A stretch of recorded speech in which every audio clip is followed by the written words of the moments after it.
The crowd of anti-war protesters topped 2,000 in Los Angeles, and the message was clear that American military involvement in the Middle East must come to an end. These are all horrible, oppressive occupations that are doing nothing to benefit the people of those countries, contrary to the claims that we hear from our governments.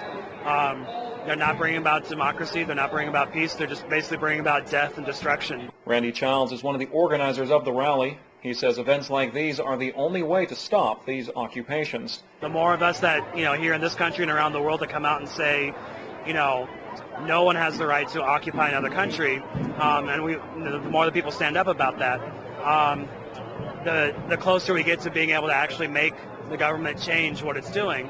Change is what President Barack Obama promised America when he was elected, but as far as these protesters are concerned, they're seeing nothing but more of the same. They say the president pledged to withdraw the troops, but instead announced that a peacekeeping force will remain. There's no such thing as peacekeeping troops. They're occupational troops, and we need to let the people in the Middle East govern their own countries and have their own oil for their own profit, not for our large corporations. The crowd also included hundreds of military veterans who have seen firsthand the destruction occupations can cause. These veterans say when they're told to go to these countries, they have to question what the real agenda of the military is. Well, they call it the Department of Defense. These folks didn't do anything to us that we need to defend ourselves from. So their purpose should be here helping people when we had Hurricane Katrina, things like that.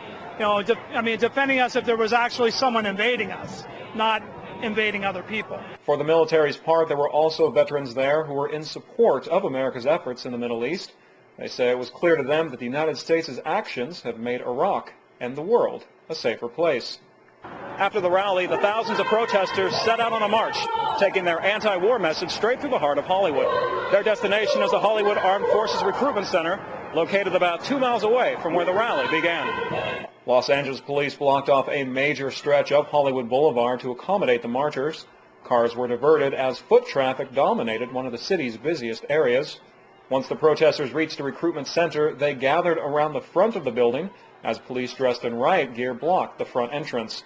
The protesters then laid down about 40 cardboard coffins draped with the flags of the United States, Iraq, Afghanistan, and Palestine.